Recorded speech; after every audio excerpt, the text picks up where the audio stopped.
제목은 아까 말씀드린 대로 약은 어떻게 만들어지나라는 제목입니다. 이게 사실은 이 제목을 정할 때 좀 더 있어 보이는 더 전문가스러운 그런 제목도 생각을 했었는데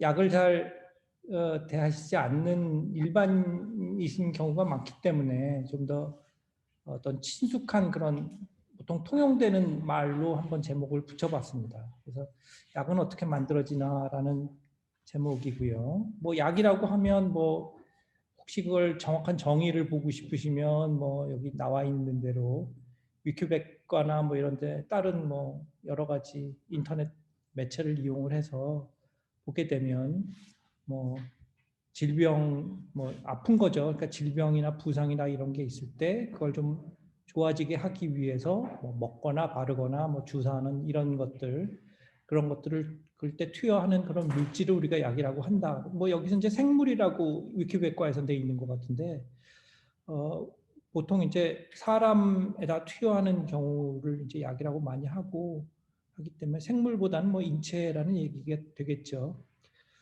그다음에 이제 뭐 인터넷 매체나 아니면 뭐 방송이나 이런 데서 우리가 얘기를 할 때 뭐 약이라는 말도 쓰기도 하고 약물이라는 말도 쓰기도 하고 뭐 약품, 약재 이런 여러 가지 어려운 말들이 이제 쓰여지는데 보통 우리가 이제 약이라는 말이 좀 더 편하게 쓸 수 있는 그런 상황이겠죠. 뭐 약물은 좀 실제로 우리가 먹는 그런 형태라는 그런 얘기가 될 테니까 맨 뒤에 나와 있는 약재는 이제 그건 전문 용어에 해당하겠고요. 그래서 약물이나 약재는 같은 의미고 약품은 화학약품 뭐 이런 식으로 보통 많이 쓰니까 어떤 뭐 화학 물질의 차원에서 얘기하는 약을 이제 약품이라고 보통 얘기를 하는 것 같습니다. 근데 오늘 뭐 다양한 주제를 우리가 다 선택할 수는 있겠지만 뭐 제가 제일 잘 아는 게 서양의학에서 이제 사용되는 약인데 잘 생각해 보니까 서양의학도 이제 뭐 수백 년 전, 뭐 수천 년 전에는 우리가 아는 형태의 약이 아니기 때문에 그냥 현대 서양의학에서 사용하는 약 이 정도로 강의 범위를 얘기를 했고요. 혹시 여기 은석 초등학교에서 이제 그 재학하고 있는 학생들의 경우에는 또 영어에 대해서도 관심이 많을 수가 있으니까 뭐 드럭하고 메디신 둘 다 이제 약이라는 이름으로 그 약이라고 이제 번역을 해서 많이 쓰이고 있는데 영어로 드럭이라고 그러면 보통 좀 안 좋은 의미로 많이 쓰는 것 같습니다. 뭐 드럭 애딕 뭐 이런 식으로 해서 뭐 안 좋은 의미로 많이 쓰는 것 같고 뭐 take medicine 이런 식으로 해서 보통 우리가 약을 먹는다는 정도로 얘기를 할 때는 medicine이라는 말을 많이 쓰는 것 같고 거기에 비해서 또 뭐 약 전문가들 그러니까 뭐 약에 대해서 뭐 공부를 하는 사람이라든지 학자라든지 이런 경우에는 그럴 때 드럭이라고 얘기를 하는 건 또 그렇게 나쁜 의미로 쓰는 것 같지도 않습니다. 그러니까 통칭해서 쓰는 정도로 이제 쓰는 것 같아서 영어도 표현이 이렇게 다양한 것들이 있다 이제 이런 얘기고요. 그 다음에 이제 제목이 이제 약을 어떻게 만드는지에 대한 얘기니까 만든다는 게 뭘지를 또 생각해 보면 엄밀하게는 그 생산하는 것도 약을 만든다고 얘기를 해요. 그래서 제약도 이제 약을 만드는 범주고요. 뭐 여기서 이제 신약을 만드는 거, 그러니까 새로운 약을 만드는 것도 저희 이제 여기서 뭐 신약을 창제한다든지 창약 뭐 이런 식으로 부르는 경우도 많이 있는데 또 창제한다 그러니까 세종대왕처럼 그렇게 굉장히 거창한 거를 생각할 수도 있는데 그냥 그 신약을 뭐 여기 미국 사람들이 많이 얘기하는 디스커버리가 굉장히 더 험블한 표현인 것 같습니다. 그러니까 우리가 뭘 잘 만들어내서 하는 게 아니라 열심히 하다 보니까 신약을 이제 찾아내는 거다라는 그런 취지의 얘기가 좀 더 사실에 가깝지 않을까 이렇게 생각을 했고요. 그래서 약에 대해서 강의를 얘기를 할 거고 약을 이제 어떻게 디스커버를 할 거냐, 어떻게 해왔나 이런 거에 대해서 얘기를 좀 하려고 합니다. 제약이라는 부분에 대해서는 그것도 좀 쉽게 할 수 있는 건 아니에요. 그래서 거기에 대해서 실제로 있었던 여러 문제점이나 이런 것에 대해서 잠깐만 얘기를 하고 넘어가도록 하겠습니다. 제약도 그냥 아무나 하는 건 아니다. 쉬운 건 아니다. 이제 그런 얘기인데.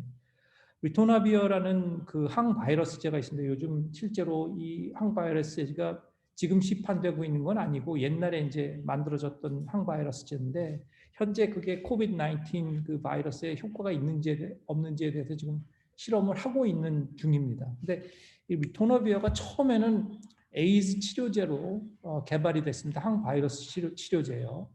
그래서 아마 혹시 1990년대를 우리가 살았던 사람은 어떨지 잘 모르겠는데 그 당시는 굉장히 사회적으로 이 에이즈 치료제로 쓸 수 있는 항바이러스제가 잘 없었어요. 그래서 그 관련 그 환자라든지 아니면 제약회사나 이런 사람들이 좀 곤란한 상황에 처해 있었는데 그 당시 미국의 에버트라는 제약회사에서 신약 허가를 받았습니다. 그래서 이 굉장히 효과가 있을 걸로 생각이 됐기 때문에 환자들도 좋아하고 그 다음에 많이 팔 걸로 이제 이 에버트사가 생각을 했기 때문에 이제 굉장히 그 고무가 돼 있었는데 처음에 96년에 허가를 받을 때는 결정형이 한 개만 존재했어요. 이 결정형이라는 거는 이제 그 화학적인 그 분자가 일정한 3차원적인 모양으로 이렇게 배열이 되어 있는 결정형이라고 보는 거거든요. 근데 그 결정형이 하나만 보통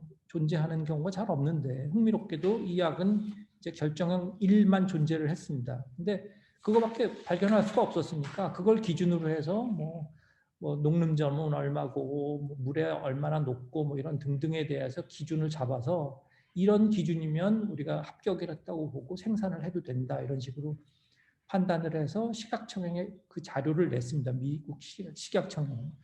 그래서 이제 그걸로 잘 생산을 했었어요. 그래서 몇 년 생산을 했는데 갑자기 98년에 그거보다 더 연력학적으로 더 안정한 그 형태가 생기기 시작을 했습니다. 근데 그게 더 안정한 것들이 만들어지기 시작하면 갑자기 그게 일종의 그 굉장히 쉬프트가 일어나서 그것만 생산되게 되는 그런 상황이 돼버려요. 그걸 우리가 어떻게 막을 수도 없고 결정이라는 게 그런 식으로 씨드를 이용을 해서 이렇게 씨앗을 이용해서 이렇게 커져나가는 그런 형태이기 때문에 어느 순간이 되니까 더 이상 결정형 일은 못 만드는 상황이 돼버린 겁니다. 근데 이게 그렇게 되면 뭐 좀 고치고 말면 되겠지 하는데 이게 자사 기준을 못 맞추는 거예요. 자기네가 얼만큼이면 합격이다라고 얘기를 했는데 시각청에서 낸 자료에 의하면 그 기준을 맞추지 못하기 때문에 더 이상 생산을 못하게 돼버린 겁니다. 그래서 할 수 없이 시장에서 철수를 했어요. 그래서 몇 년 동안 다시 연구를 해서 제형을 바꾼 다음에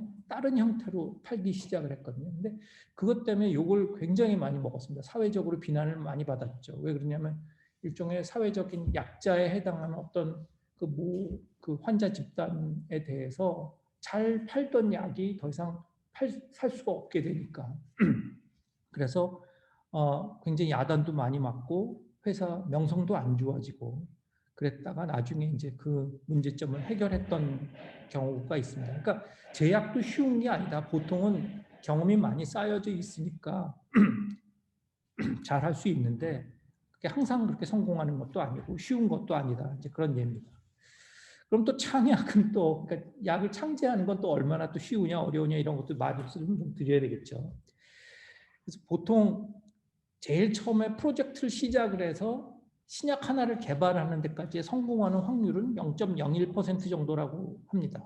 그러니까 무지하게 낮죠. 그러니까 처음에 10,000개의 후보 물질이 있어야 하나가 만들어지는 거예요. 그러니까 굉장히 그 낮은 그런 확률이고 그래서 낮은 확률에 대해서 인터넷에서 좀 찾아봤습니다. 아무래도 좀 재미있는 얘기를 조금씩은 해야 더 관심을 가지실 것 같아서 우리가 번개에 맞을 확률이 이 0.01에 한 대략 50분의 1 정도가 된다고 그래요. 그러니까 뭐 무지하게 낮은 확률이죠. 그러니까 뭐 번개에 맞는 수준의 그 낮은 건 아니지만 0.01이면 무지하게 낮은 정도의 수준이다라는 걸 이해를 해주시고 그래서 그만큼 어렵다는 얘기고 뒤에 얘기가 잠깐 나오겠습니다만은 이게 이제 점점 더 어려워지는 상황이 됩니다. 그래서 나중에 혹시 이런 쪽에 연구를 하려면 어렵다는 생각도 하셔야 될 것 같고 만약에 이런 걸 투자를 생각을 하시는 혹시 우리 동문이 계시다면 진짜로 잘하는 사람들이 아니면 곤란할 수도 있다는 생각이 들었습니다. 그다음에 또 일상 이게 보통 이제 신약을 만들 때 이게 여기 고동색으로 보이는 그림은 보통 동물 실험에서 실험하는 내용들이 이제 그런 내용들이고요. 그러니까 파란색 네모로 보이는 게 이제 사람을 대상으로 하는 이제 임상 시험인데 그 임상 단계에 들어갔다고 하더라도 10개 중에 하나만 성공을 하는 수준입니다. 9개는 실패를 한다는 얘기죠. 그러니까 혹시 뭐 투자하는데 이렇게 얘기를 들어왔는데 우리는 임상 일상에 들어갔기 때문에 뭐 거의 성공했습니다. 뭐 투자하세요. 그러면 이게 아슬아슬한 얘기이기 때문에 곤란할 수도 있다. 이런 생각을 했습니다. 혹시 잘 모르실 수도 있어요. 잘 아시는 내용도 많이 있지만 혹시나 해서 한 말씀 드려봤습니다. 서양약에 대해서 얘기를 한다고 했으니까 나중에 이제 서양약의 전통이 나중에 이제 현대약으로 이어졌기 때문에 간단한 역사에 대해서 말씀을 드리고 또 나중에 이 역사에 나왔던 내용들이 뒤에 나중에 어떻게 현대약으로 만들어졌는지도 얘기가 좀 나올 거기 때문에 몇 분에 걸쳐서 어떻게 서양약이 발달하게 됐는지에 대한 역사를 말씀을 드리려고 합니다. 뭐 대략 BC 6000년에서 2000년 그러니까 뭐 굉장히 오래전 얘기죠. 그래서 아마 농경 사회를 한 이후라고 생각을 하는 것 같은데 그래서 수메르 지방의 그 점토판에 이제 기록이 있습니다. 근데 대략 한 BC 3000년부터 기록이 나온다고 하니까 굉장히 오래전 얘기죠. 뭐 지금으로 보면 한 5000년 전 얘기니까 그때 약초에 대한 벌써 기록이 있었다고 하면 얼마큼 사람들이 약을 필요로 했는지를 생각을 할 수가 있을 거고요. 대략 그 시기, 그러니까 BC 한 3000년 정도에 살았을 걸로 추정되는 이제 미이라가 얼마 전에 발견이 됐다고 하는데 그 인터넷이나 이런 데 보게 되시면 웨치라는 이름으로 가지고 있는 미이라가 있습니다. 여기 보시면 이 멋있게 생긴 우리 할아버지 뻘 되시는 분이겠죠. 그 할아버지의 그 모양이 어땠는지가 이제 나오는데 그때 갖고 있던 그 물건들, 그 다음에 옷차림 이런 걸 다시 재현을 한 사진이 여기 이 그림에 나와 있습니다. 머리는 까만색이었고 아마 그 눈도 까만 우리 동양 사람들처럼 이렇게 까만 머리에 까만 눈동자를 가지고 있을 걸로 생각이 되고 이렇게 다양한 장구들도 다 지고 다니고 있다가 알프스 산에서 아마 헛디디어서 떨어져서 아마 돌아간 그 우리 조상일 거로 생각을 합니다. 근데 흥미로운 부분은 뭐 이 웨치라는 부분에 대해서도 흥미롭지만 이 벨트에 버섯을 매달고 있었다는 거예요. 근데 그 버섯이 어떤 건지를 생각을 해봤더니 상처 치료하는 성분이 포함되어 있는 약용식물을 매달고 있었다는 얘기를 봐서 이 사람이 아마 먼 길을 떠날 때 혹시 상처를 입을 수도 있으니까 아마 그걸 대비해서 가지고 있었던 게 아닌가라고 생각이 됐습니다. 그러니까 약용식물을 그 당시에 실제로 썼다는 거죠. 그러니까 기록도 있었고 실제로 쓴 예도 있었다. 이제 그런 얘기가 되겠습니다.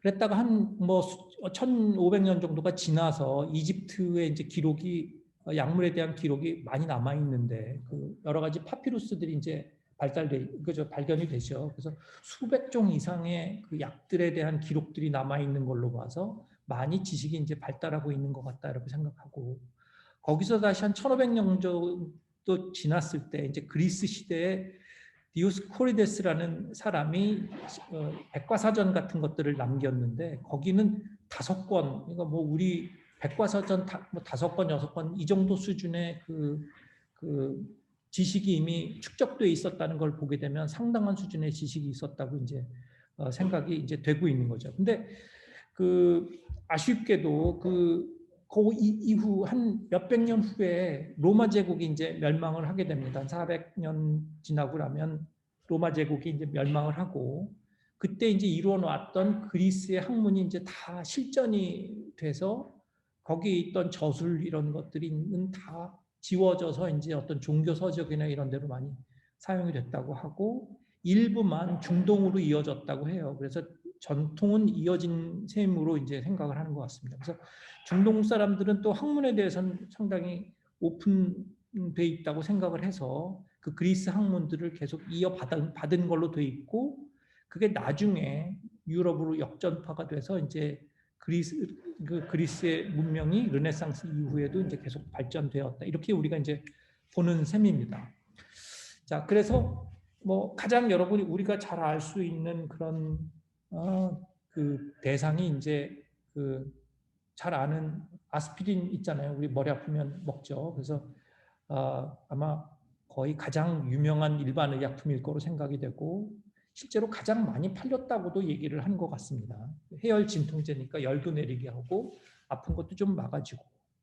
근데 잘 그렇게 많이 쓰임에도 불구하고 그 기원이 아까 얘기했던 그 서양 의학의 원래 역사적인 그런 발명에서 이미 발견이 돼 있었던 것 같아요. 그래서 수메르 지방이나 이집트 내 보면 버드나무 껍질에 열을 내리고 통증을 완화하는 그런 작용을 한다. 이 껍질에 그런 게 들어있다. 이제 이런 얘기가 돼 있고, 아까 얘기했던 디오스코리데스의 그 사전에도 보면 분명히 버드나무 잎을 끓인 것에서는 그 통풍, 그러니까 아픈 그 어떤 그 병에서의 그 효과가 있다라고 얘기를 하고, 뭐 분만을 할 때 그 임산부에게 이 잎을 끓여서 먹게 하면 좀 훨씬 통증이 개선된다 이런 얘기도 분명히 적혀져 있다고 합니다. 그리고 중국에는 이가 아플 때 이 버드나무 가지를 이렇게 쓰시면 좀 낫는다고 한 걸 보면 이 고대 문명들에서는 다 이 버드나무에는 그런 진통 성분이 있다는 걸 그 사람들이 인지하고 있었다는 거죠. 단 이제 그게 어떤 약의 형태로 된 거는 이제 몇백 년 후의 얘기라는 얘기고요. 그래서 아까도 얘기했지만 그 한때 이제 그리스의 지식이 끊어졌다가 다시 이제 유럽으로 다시 역수입이 되게 된 그런 형태인데 18세기 중반쯤에 그 어떤 영국의 성직자가 버드나무에서 진통 효과가 있는 걸 이제 다시 발견한 거죠. 이게 다시 발견한 게 왜 영어로 보면 리서치가 되는 거잖아요. 그러니까 일종의 이 성직자분이 리서치를 하신 거죠. 그래서 그걸 알게 되고 그 18세기가 지나고 나면 19세기에 들어와서는 화학이 굉장히 비약적으로 발전을 합니다. 그래서 합성화학이라든지 분석화학의 기술이 굉장히 많이 발달을 해요. 그래서 생약에 있던 물질이 어떤 성분이 들어있다는 걸 알아내는 분석화학이 이제 발달을 하게 됩니다. 그래서 1920년대에서 30년대쯤에 그 버드나무에 들어있는 어떤 성분이 진통 성분이라는 걸 알아내게 되고 그 버드나무의 이제 속명이 살릭스 알바라는 이름이었기 때문에 그걸 이제 그 이름을 따서 살리신이라는 말을 진통 성분의 이름으로 이제 쓰기 시작을 했습니다. 근데 문제는 얘가 진통 효과는 분명히 있는데 너무 써서 먹을 수가 없는 그런 상황이었어요. 그래서 그 다른 걸 쓸 수는 없을지를 생각을 하다가 살리신을 살리신의 그 분해 산물 중에 살리실산이라는 어떤 화학 성분이 있는 걸 알았고, 근데 이거는 진통 성분은 그대로 유지하지만 좀 쓰기는 덜하다라는 걸 이제 알게 됐습니다. 그래서 이제 그 다음에 또 다행히도 그 살리실산을 합성할 수 있는 기술도 개발이 됐기 때문에 비교적 싼 값에 그 류마티스 관절염 치료 약으로 이제 쓰기 시작을 했습니다. 자, 그랬는데 그 당시 이제 독일 19세기 말이 된 상황이죠. 그 당시에 독일에 있는 어떤 회사, 그러니까 바이엘이라는 염료 회사에 이제 어떤 화학자가 근무를 했는데 그 사람 이름이 이제 호프만이라는 사람이고요. 여기 그림에 오른쪽에 이제 점잖은 신사분의 그 사진이 아마 이 호프만이라는 분의 이제 사진이 되겠습니다. 근데 이 호프만의 아버지가 우연히 류마티스를 앓고 있었고 살리실산에도 뭐 덜 쓴 건 좋았지만 문제가 부작용이 조금 있었어요. 그래서 귀가 윙하는 소리가 나는 그 이명이라든지 위장장애, 뭐 우리 지금도 아스피린 먹으면 조금씩 위장장애가 있죠. 근데 그거보다 훨씬 더 큰 부작용이 살리실산은 가지고 있었기 때문에 그런 류마티스를 고생을 하니까 그 약은 먹어야 되겠는데 이런 부작용 때문에 좀 불편했다 이런 상황이었습니다. 그래서 들리는 이 사람 나중에 얘기를 쓴 거를 보면 그래서 아버지가 불편해하는 거를 좀 막아주기 위해서 좀 나은 신약을 좀 개발하려고 했다라는 얘기를 한 걸로 돼 있습니다. 그래서 그 바이엘사에 이제 입사를 했을 때 그 얼마 있다가 3년째가 됐을 때 아세틸살리실산이라는 좀 나은 물질을 합성을 하는데 성공을 합니다. 그래서 염증을 억제하고 부작용은 훨씬 적은, 그래서 그 아세틸살리실산이라는 게 이제 나중에 성분이 되고 그게 나중에 아스피린이라는 상품명으로 이제 그 통용이 되게 되죠. 근데 그 이제 흥미로운 얘기가 있어요. 그 아무래도 이렇게 딱딱한 얘기만 하면 다들 재미없어 하실 것 같아서 살리실산, 아세틸살리실산을 누가 개발했는지에서 조금 논란이 있었습니다. 사실은 그 아르투르 아이헨 그린이라는 그 분이 있는데 이 사람이 아까 얘기했던 호프만이라는 학자의 그 상급자예요. 그래서 어떤 그 부서에서 이제 그 상급자가 있는데 그 사람이 나중에 지나서 아까 1900년대 거의 들어와서 그 아스피린이 시판이 됐으니까 그거보다 한 50년이 있다가 이 사람은 자기가 개발을 주도를 했는데 인정을 받지 못했다라고 나중에 1949년에 그 심경을 토로했던 게 어떤 잡지에 실리게 됐습니다. 근데 알고 보니까 이 호프만이라는 사람이 이걸 개발했다라고 나온 것도 어떤 독일의 잡지인데 그건 1930년대에 나왔던 잡지예요. 근데 그때가 뭐 잘 아시겠지만 나치 독일이 이제 집권을 하고 있는 상황이었고 이 아이헨 그린이라는 사람이 유태인입니다. 그래서 당연히 그런 사람들의 업적이나 이런 건 인정이 되지 않는 분위기라서 뭐 전혀 뭐 그런 자기의 그 업적은 인정받지 못하고 그다음에 오히려 거기 자기의 더 윗선인 드레서라는 사람은 그거 개발하지 말라고 했는데도 자기가 이제 고생해서 그걸 개발했다. 그런데 인정을 못 받으니까 너무 억울하다. 이제 이런 얘기를 이제 나중에 수십 년이 지나서 토로를 했죠. 지금은 아마 공동 발명으로 인정을 받고 있는 것 같습니다. 호프만도 그렇고 아이헨 그린도 같이 이제 그 아스피린을 개발했다 이렇게 생각을 하고 있는 것 같습니다. 그다음에 또 다른 주장으로는 이미 아세틸살리실산을 누군가가 합성을 했는데 그 가치를 몰라서 그냥 더 이상 일을 진행하지 않았다는 그런 얘기를 하는 사람도 있고 하여간에 이 과학의 발견이라는 건 또 너무 그렇게 뒤에 있는 면도 많아서 그런 좀 재미난 그런 구석도 있습니다.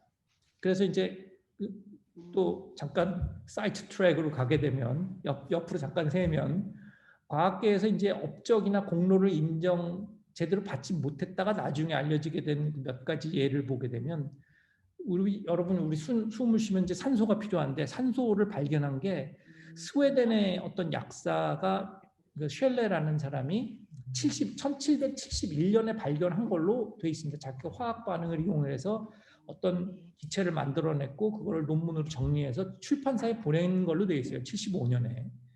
그런데 논문이 출간이 되게 된 거는 이제 77년이 된 거죠. 뭐 이렇게 늦어지게 됐는지는 아직 잘 모르겠는데 그렇게 됐는데 우연히도 영국의 프리스틸레라는 사람이 다른 완전히 독립적으로 그 당시는 이렇게 정보의 교리라는 게 이렇게 잘 있는 상황이 아니었기 때문에 독립적으로 이제 산소를 만들어낸 걸로 돼 있습니다. 74년에 자기가 이제 만들어내서 논문을 빨리 써서 이 사람은 75년에 출간을 했어요. 그러니까 실제로 만들어낸 건 쉘레가 71년에 만들어냈지만 출간을 한 건 프리스틸리가 75년에 출간을 먼저 해버렸기 때문에 누가 먼저냐 뭐 이런 식으로 얘기가 됐다가 지금은 둘 다 같이 업적을 인정을 받게 되는 것 같습니다. 근데 이 두 사람은 이제 산소가 연소에 관여를 하고 공기 중에 성분이고 이런 거는 잘 모르고 그냥 새로운 가스를 만들어내는 걸 보고를 한 정도였고 이제 그 산소의 실제 역할을 알아낸 것은 라베지라는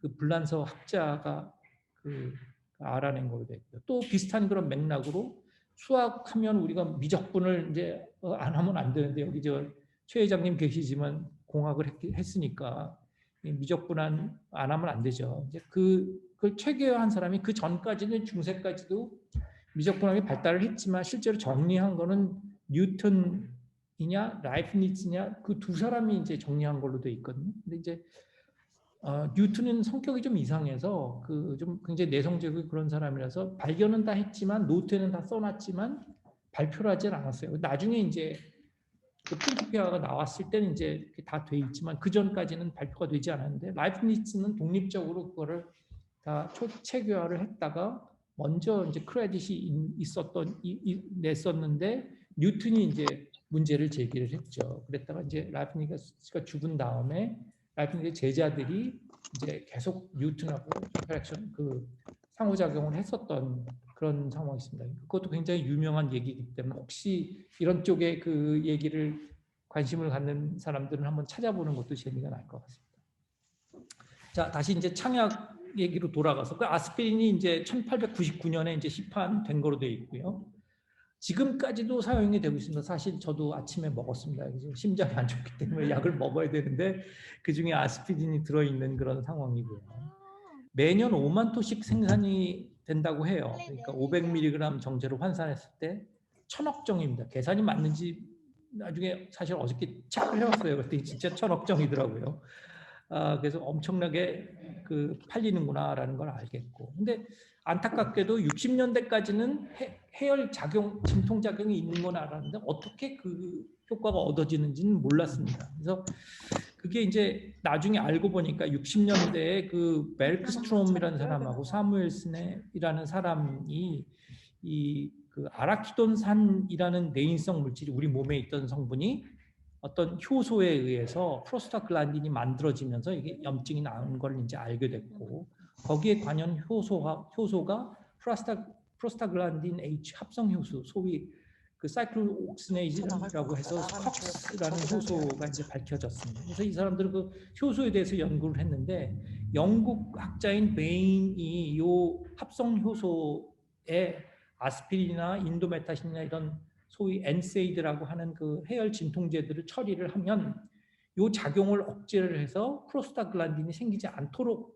하는 걸 알게 됐습니다. 그러니까 염증을 일으키는 물질이 더 안 만들어지니까 그래서 해열 진통 작용이 있는 게 이제 밝혀지게 된 거죠. 그래서 그 업적으로 사실은 82년도에 이 사람들이 공동으로 노벨상을 수상을 했습니다. 노벨상은 이상하게 3명까지 받게 되도록 돼 있기 때문에 3명만 받은 걸로 돼 있고요.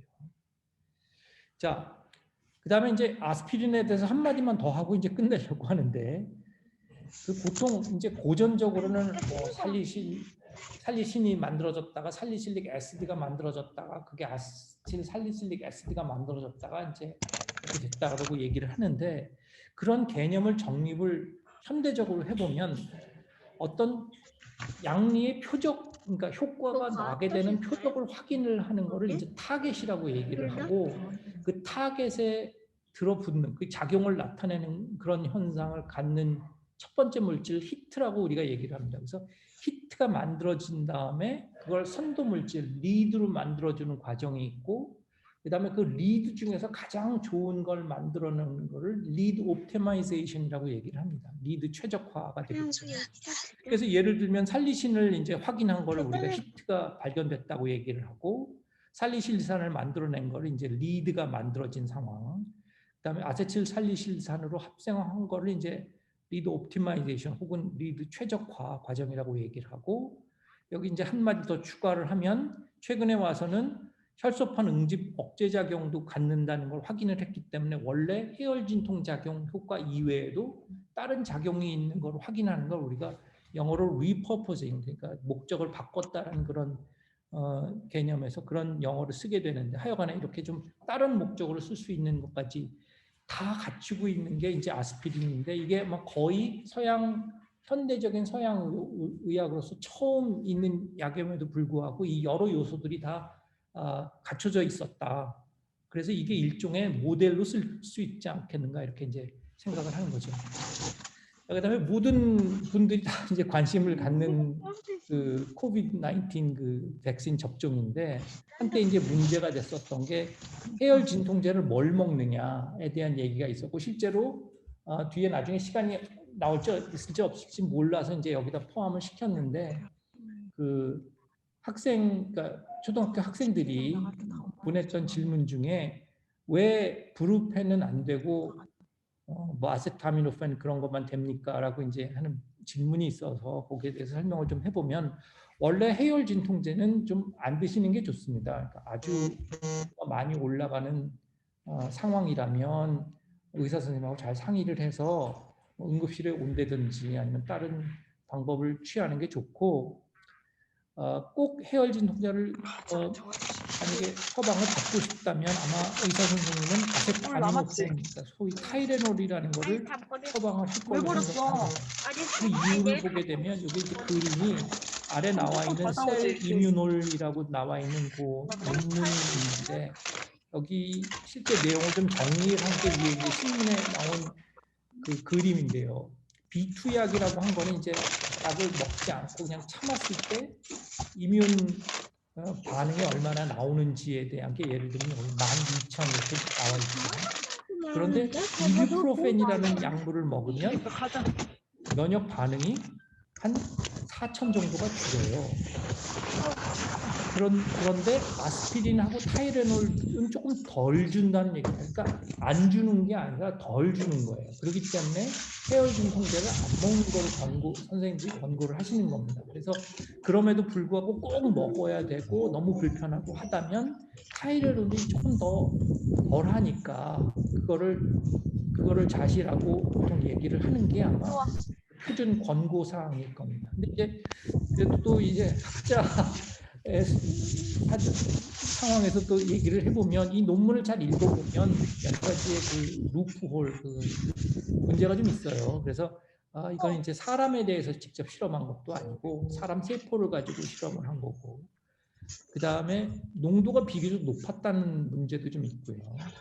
그 다음에 이게 이 코로나19 그러니까 코비드-19 백신의 경우에서 직접 실험을 한 게 아니라 일반적인 그 면역 반응에 대한 얘기이기 때문에 이게 과연 적용이 되는지 안 되는지는 사실은 조금 의문이 되고 있습니다. 그렇기 때문에 조금 문제가 있긴 해도 이미 의사 선생님들이 결정을 해서 권했으니까 따라야 될 것 같고 너무 열이 많이 난다든지 하면 타이레놀을 좀 자시거나 아니면 응급실 오시는 그런 것도 좀 생각해 볼 수 있을 것 같습니다. 혹시 다른 정 문제가 있나요? 교수님, 음소거 여기 탐석자들 음소거 채팅이 좀 있는 것 부탁드릴게요. 같은데 잠깐 한번 볼까요? 여보세요? 예. 네. 예. 탐석자들 음소거 예. 시켜주세요. 혹시 다른 분들 음소거를 좀 해주시면 아마 아니, 정 교수가 도움이 하시면 되지 됐는데 않을까라고 생각을 탐석자들에 대해서 했습니다. 예. 정 교수님이 자, 해주시면 그래서 돼요. 이제 코비드-19의 경우에는 좀 열이 나면 참으시던가 아니면 타이레놀 좀 마시는 게 좋을 거다 그런 얘기거든요. 그러니까 참 이뮨프로펜이 상품명으로 브루펜으로 나오거든요. 그래서 브루펜은 안 되는 이유가 뭘까요? 하면 이뮨 반응을 좀 더 많이 낮추기 때문이라고 설명하고 있습니다. 자, 그렇고요. 자, 또 하나 얘기를 좀 더 들어드릴게요. 이거는 제가 좀 개인적으로 제가 박사과정에 연구를 했던 게 이제 그 나이트로그리세린이었고 사실 제가 몸이 좀 안 좋은데 가끔 나이트로그리세린 처방을 받고 있기 때문에 그런 감성적인 이유로 포함을 시켰습니다.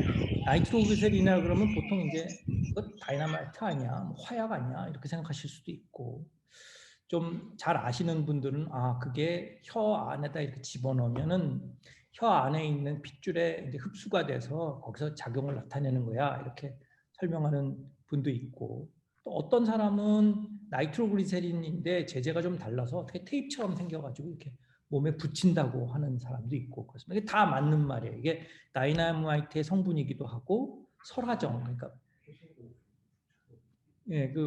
이 설화정에 집어넣는 상황도 있고 이런 경우에는 굉장히 약효가 빠릅니다. 수십 초 이내에 약효가 나야 되는 상황이고 그 다음에 발자국 억제를 이제 계속 유지하는 그런 형태로서 이제 그렇게 나이트로그리세린 테이프를 붙이면 굉장히 오랫동안 그 유지가 돼서 몸 안에서 유지가 돼서 작용을 오래 끌어주는 그런 제제도 있기 때문에 이제 다 옳습니다. 근데 그럼 이제 나이트로그리세린 설화정에서는 그럼 폭발을 안 하나요? 이렇게 걱정을 하실 수도 있는데 일단 폭발을 안 하고요. 왜 그러냐면 아주 고농도로 농축을 해야만 폭발을 합니다. 아무래도 농도랑 관련이 있기 때문에 그래서 약을 자시거나 붙일 때는 폭발의 위험이 없다 이렇게 생각을 해주시고 또 우리 몸 안에 들어가면 그게 또 더욱더 희석이 되기 때문에 혹시 그걸 자시는 분이 혹시 몸 안에서 뭐 폭발 작용이나 이런 게 있는지 아닌지 그런 거 걱정 안 하셔도 되겠습니다.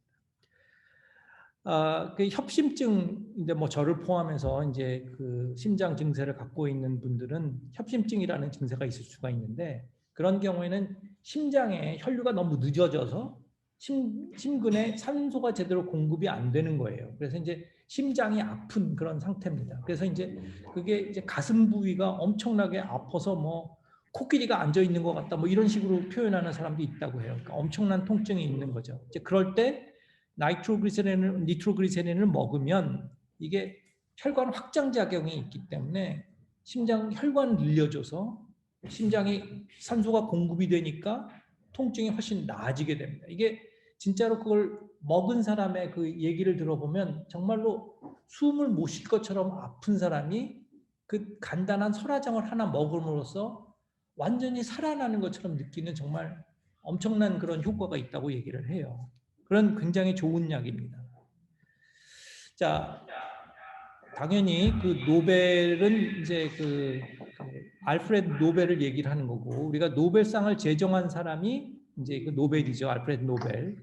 그 사람은 이제 흙에다가 니트로그리세린을 침투시키면 운반하는 거는 충분히 그 정도의 그 운반할 수 있는 정도고 거기다가 어떻게 잘 장치를 붙이고 하면 불을 붙이거나 해서 거기서 이제 폭발 필요한 데만 터뜨릴 수 있도록 한 걸 만들었고 그 이제 다이너마이트라고 얘기를 했죠. 다이너마이트는 아마 잘 아실 것 같고 뭐 그거를 가지고 뭐 공사에 적용을 한다든지 이런 여러 가지 이제 일을 할 수 있었습니다.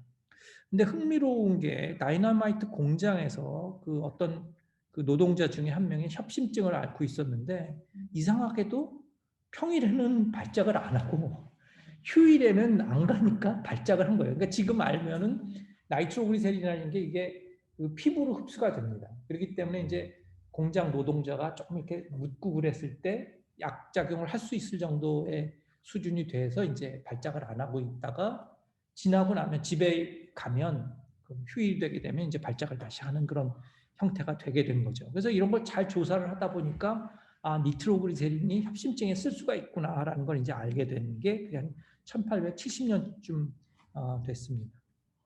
그래서 이제 알프레드 노벨은 그 니트로그리세린을 이제 운반할 수 있는 그런 다이너마이트를 개발했기 때문에 엄청나게 큰 돈을 벌었죠. 공사장에 다 쓰이고 나중에 전쟁에서도 굉장히 많이 쓰이게 됐습니다. 근데 사람들은 좋은 그런 공장에 대해서는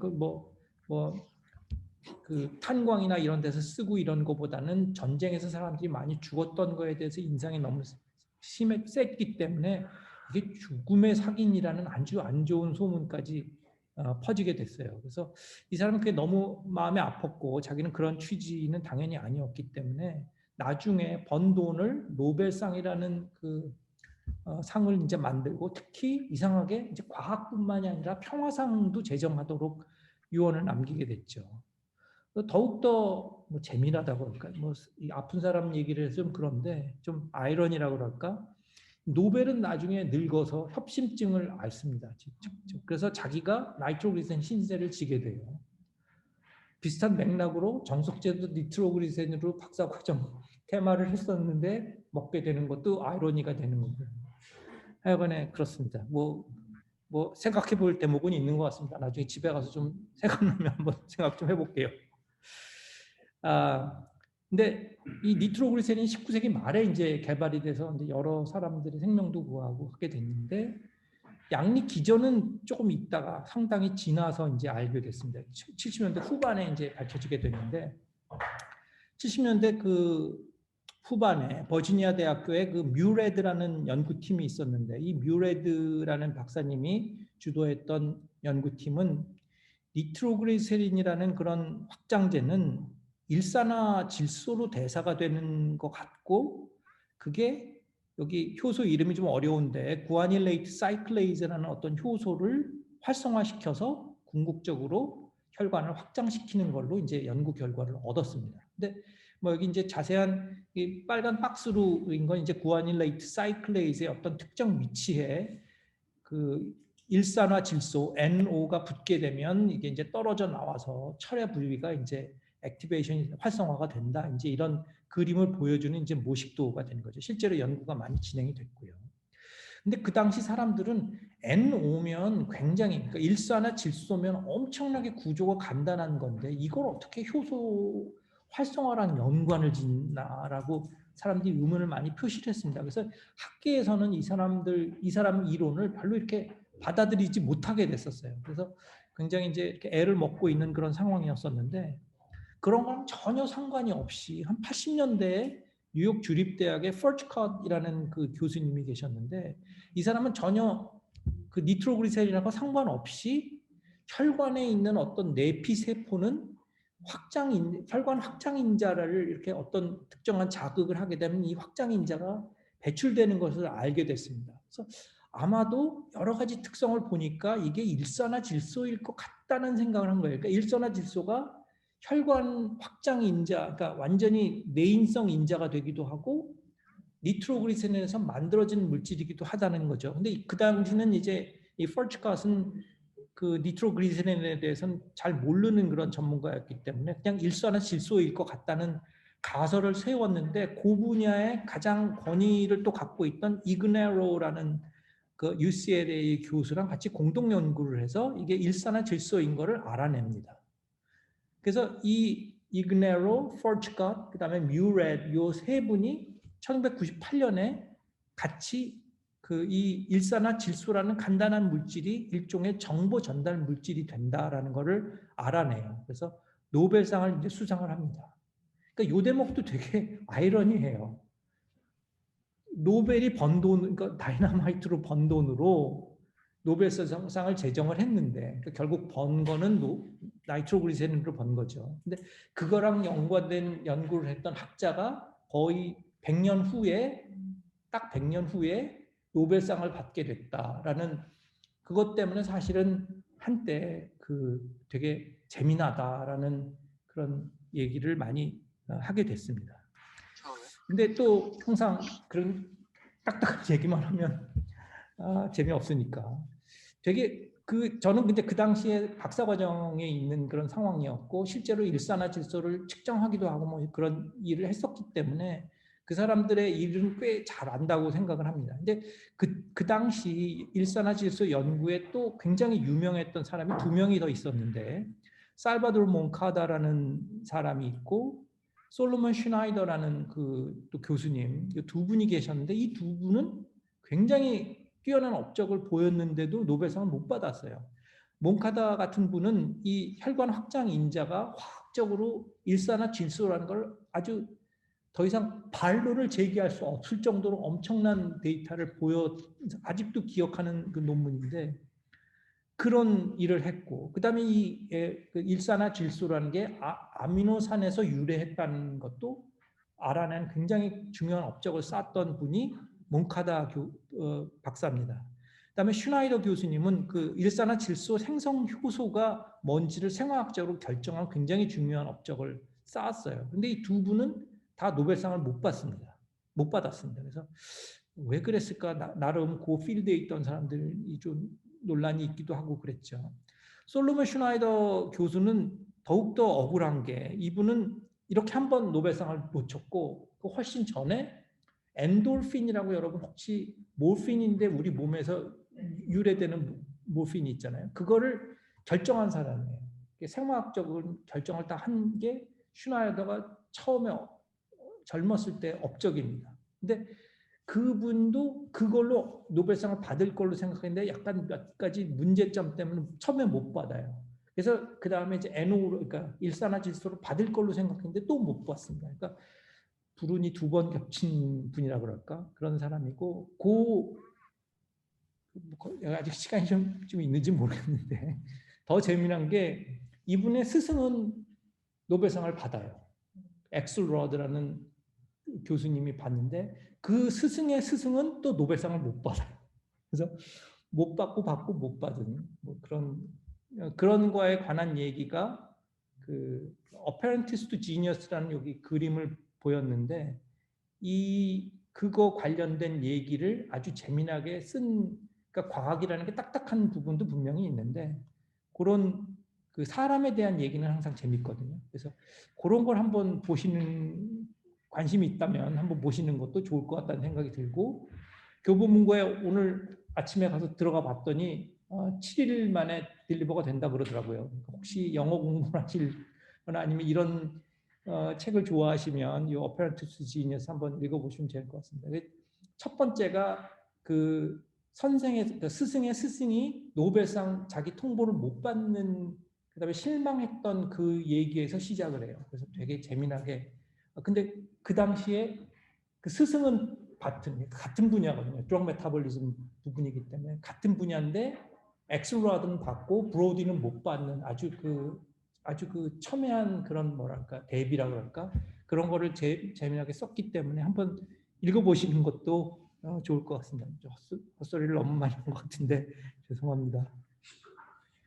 자, 뭐 어차피 시간을 좀 쓴다고 하면 조금 그 이제 고전적이라고 얘기를 했으니까 그럼 요즘은 어떻게 한다는 얘기야? 이제 이런 얘기 이제 생각하실 것 같아서 요즘은 크게 세 가지 이제 가장 많이 통용되는 기술을 말씀을 드리고 앞으로는 어떨 것 같다는 걸 좀 간단하게 말씀드리려고 합니다. 요즘 가장 많이 쓰는 용어는 합리적 약물 설계라고 얘기를 합니다. 그러기 위해서는 먼저 그 표적이 어떤 특성을 갖고 있는지를 잘 알아야 돼요. 그래서 여기는 이제 아스트로겐 수용체 알파라는 거를 이제 다 생화학자들이 결정을 한 거를 이제 이렇게 그린색으로 표시를 했습니다. 진한 그린색과 옅은 그린색은 실제로 그 작용제가 결합하는 그런 부위에 대한 그 표면 모양을 여기 이제 옅은 그린색으로 표시를 했죠. 옅은 연두색으로 이제 옅은 초록색으로 표시를 했죠. 그다음에 그 작용제에 해당하는 거는 요 그 약간 뭐 마젠타라 그래야 되나요? 요 컬러에 해당하게 됩니다. 여기 딱 보시면 알겠지만 표면에 딱 잘라붙어 있는 것처럼 보이죠. 그러니까 이 작용제가 작동을 하기 위해서는 요 파켓 부위 옅은 초록색으로 되어 있는 부위에 잘 결합한다는 것을 보이면 작용을 할 거라고 이제 생각을 해서 그런 식으로 설계를 하는 거를 이제 합리적 약물 설계라고 얘기를 하는 거죠. 그러니까 생물학적 지식도 있어야 되고 화학적 지식도 있어야 되는 그런 상황이죠. 그래서 실제로 이 수용체에 대해서 처음으로 만들어졌던 그 결합 부위의 모형은 이렇게 뭐라 그러죠? 가는 그 선 모양으로 이렇게 동글동글하게 그려져 있는 게 이게 결합 부위에 대한 모델이었습니다. 그래서 실제로 작용제랑 이렇게 해보면 굉장히 잘 맞는 거를 볼 수 있죠. 그래서 이걸 이제 모델을 조금 더 계속 개선을 해서 15개의 작용제를 이렇게 중첩을 시켜보면 굉장히 맞는 부위와 좀 떨어져 있는 부위가 있죠. 이 떨어져 있는 부위는 사실은 바인딩 결합과는 별로 관계가 없는 부위입니다. 거기에 비해서 여기 사슬처럼 이렇게 보인 노란색 사슬처럼 이렇게 조금씩 보이는 부위가 그 결합 부위의 모형인 거예요. 그러니까 실제로 이 약을 만들 때는 이 결합 부위에 대해서는 딱 맞는 모양을 만들어내야 되고 그 주위의 부분은 뭐 그렇게 맞지 않아도 되는 그런 모양이 되게 됩니다. 그래서 이런 식으로 설계를 하는 걸 이제 합리적 약물 설계라고 얘기를 하고요. 그다음에 이제 그런 거 많이 만들어내야 되기 때문에 조합화학이라는 거를 이제 그런 기술을 또 그 퍼펙트를 합니다. 그래서 여기서 이제 보게 되면 이제 펩타이드 합성을 이제 보였는데 보게 되면 화학 구조라는 게 이렇게 다 구성 성분으로 표시되는 그런 대목이 있기 때문에 처음에 여기서 예를 들면 노란색 그 성분, 그다음에 파란색 그 부분, 그다음에 빨간색 부분 이렇게 노란색, 파란색, 빨간색을 이렇게 조합을 해서 이제 그 구조를 만들어낸다고 보게 되면 이걸 이제 그 경우의 수로 생각해 보면 만약에 반응을 4번 진행을 했다고 하면 그게 81가지의 다른 화합물을 조합할 수 있는 상황인 걸 알거든요. 그래서 이걸 실제로 뭐 여기서 이제 그 이상하게 생긴 그런 뼈대 모양이 있는데 여기 R1, R2, R3, R4라고 되어 있는 거는 곁다리예요. 그러니까 그 곁다리의 부분에 대해서는 좀 구조가 달라도 되는 거죠. 그러니까 이 뼈대에 대해서만 포커스를 그러니까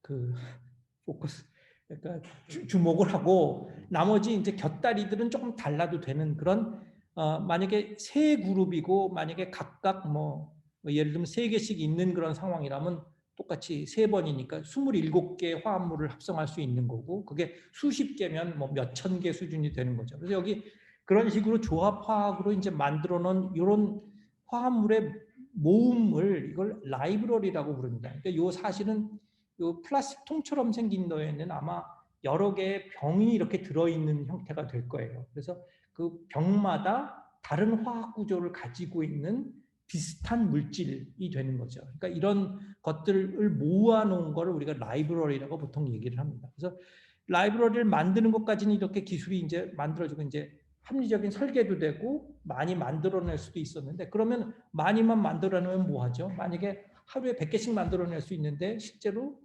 약효가 있는지 없는지를 하는 건 하루에 하나씩 만든다고 그러면은 놀아야 되잖아요. 화학자들은 만든 다음에. 그래서 그러면 안 되니까 만들어진 기술이 고색 검색 기술입니다. 그래서 여기서 보게 되면 여기서 이제 밑에는 화합물 얘기가 나오고요. B라고 해서 이제 화합물에 대한 얘기가 나오고 A는 실제로 화학물을 가지고 생물 반응이 어땠는지를 이제 보게 되는 그런 형태가 돼요. 그래서 보통은 잘 그거를 이제 설계를 해서 형광이 강하게 띄게 만든다든지 색깔이 진하다든지 아니면 그 흑백의 대비가 엄청나다든지 그런 그러니까 진한 거, 옅은 거 이런 걸로부터 이제 우리가 쉽게 골라낼 수 있도록 그 분석 기법을 이제 만들어냅니다. 그래서 이 상태에서는 이제 이 경우에는 16,320개의 컴파운드 그 화합물을 가지고 시작을 했는데 여기서는 흑백으로 이제 구분을 할 수 있는 거예요. 그러니까 쉽게 얘기하면 이건 이제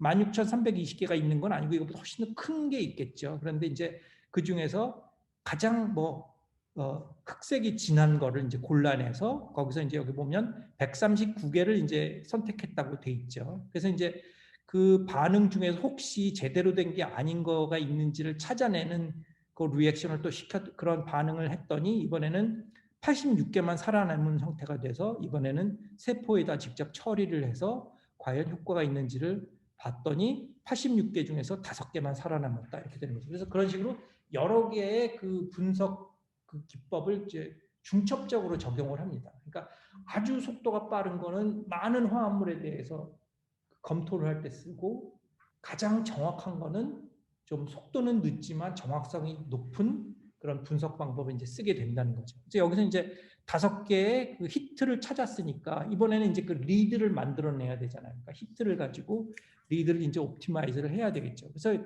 그 창약 모델, 그러니까 현대 모델에 대해서 얘기를 하고 이제 임상 단계가 들어가면 이제 그 의사 선생님들이 이미 세워놓은 그런 프로토콜이 있기 때문에 거기에 따라서 실험을 해야 돼요. 이제 그 전까지 이제 기간을 줄이는 게 이제 신약 개발 기간을 줄여주는 건데 여기서 보면 내추럴 프로덕트, 아날로그 디자인, 영어로 돼서 미안한데 아까 얘기했던 조합화학, HTS 이런 등등의 여러 가지가 있습니다. 근데 거기를 보면 내추럴 프로덕트는 아무래도 영어를 보게 되면 이제 천연물 이란 얘기고 아날로그 디자인은 아날로그 이제 합성법 이제 이런 식이니까 이제 고전적인 합성법을 얘기를 하는 거겠죠. 그래서 그 천연물 소재라든지 아니면 고전적으로 합성했던 그런 거는 보통 20세기 그 초반부에 보통 했다는 거고 90년대에 들어와서는 아까 말씀드린 조합화학 HTS 기술이 이제 이제 주를 이루고요.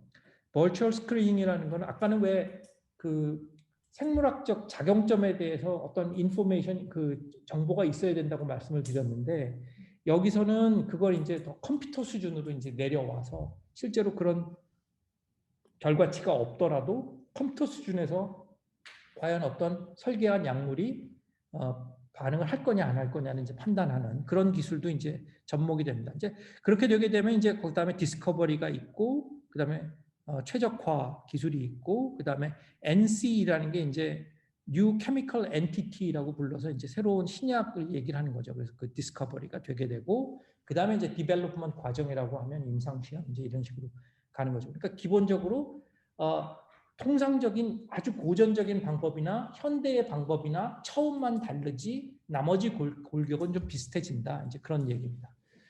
이제 시간이 저한테 주어진 게 한 15분 정도 이제 남아 있는 것 같은데 그래도 미래에는 어떨 건지에 대해서 조금 말씀을 드리는 게 좋을 것 같아서 아마 지금 말씀드렸다시피 여러 개의 이제 창약 과정이 있는데 뒤에 나왔던 부분들은 사실은 우리가 손댈 게 잘 없어요. 그래서 너무 잘 작동을 한다고 알려져 있기 때문에 그런 거 이제 고수를 하고 그 앞부분에 대해서 우리가 좀 줄일 수 있는 게 없는지를 보게 되면 모든 리터리처, 그러니까 모든 논문들이 다 인공지능, 그다음에 로봇 기술을 항상 지적을 합니다. 그래서 이제 실제로 창약이 되게 되는 부분은 요 임상 시험이라고 되어 있는 부분, 페이즈 1, 2, 3, 뭐 서미션 여기까지는 대략 한 8년 정도는 우리가 줄일 수 있는 상황이 아니에요. 그래서 아주 특별한 뭐 코비드 19이라든지 이런 경우는 좀 줄어들 수 있을지는 모르지만 아마 그거 규제기관에서 그 허가 감독청에서 이걸 줄여줄 거라고 생각을 안 한다. 왜냐하면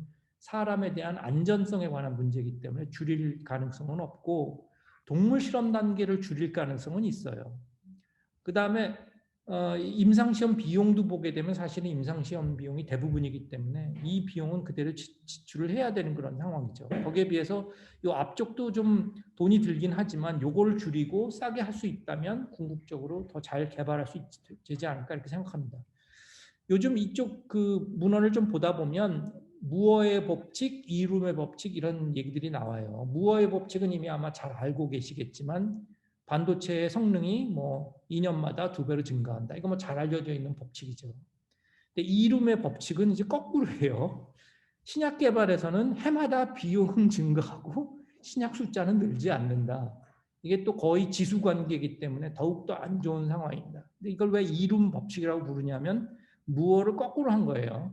거꾸로 보면 EROM이죠. 이룸의 법칙이라고 얘기를 하는 일종의 그 필드에 있는 사람들이 좀 자조적으로 부르는 것 같습니다. 그러니까 아무리 돈을 많이 들여도 더 이상 프로덕티비티, 그러니까 생산성이 나오지를 않는다. 이제 이런 취지의 얘기죠. 여기 몇 개 이제 글이 써 있는데 여기서 이제 아마 규정이 바뀌던지 아니면 이렇게 과학의 발달할 어떤 그 계기가 있었음에도 불구하고 이런 추세는 계속된다는 얘기예요. 지금이 2010년까지의 데이터가 나온 건데 지금 2020년이니까 이게 10년이 지나고 나면 이거보다 한 5배 정도 더 비싸지 않을까 지금 걱정이 되고 있는 상황입니다. 어쨌건 그래서 그걸 좀 하려고 인공지능 기술을 도입을 해요. 그래서 이제 시간이 없기 때문에 조금 좀 축약을 해보면 어떤 그런 기법을 이용을 하는데 보통 이 실험의 결과를 나중에 해석을 하는 부분에 머신러닝을 이용을 했을 때 임상시험 전 과정을 12개월 만에 종료한 그런 예가 있습니다. 이게 보통 한 5년 걸리거든요. 아까 보시면 이 전임상 과정이 바로 이 고동색 그림인데 이게 대략 한 5년 되거든요. 이걸 1년 만에 줄인 거예요. 뒤에 뭐 임상시험은 그 안전성 때문에 그대로 한다 치더라도 이거를 5년을 1년으로 줄인 것만 해도 지금 굉장히 엄청난 일이다라고 생각을 하는 거죠.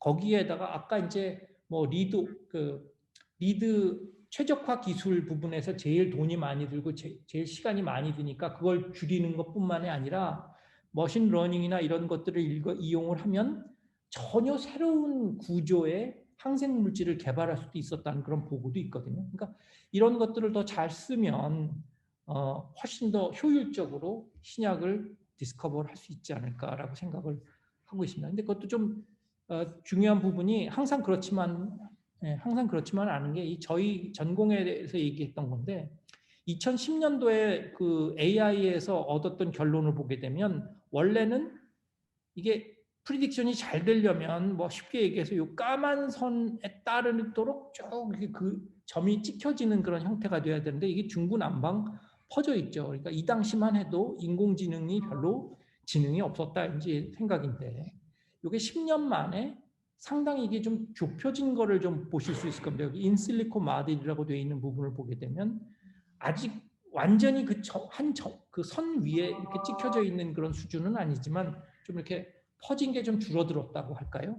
그런 수준입니다. 근데 그럼에도 불구하고 최소한 2배 이상의 오차가 있기 때문에 아직은 좀 걱정이 그런 되는 대목이에요. 이제 나중에 이게 더 10년 지나고 나면 더 나아질지는 모르겠으나 현재로서는 아직 조금 걱정되는 대목은 있다라는 얘기고요.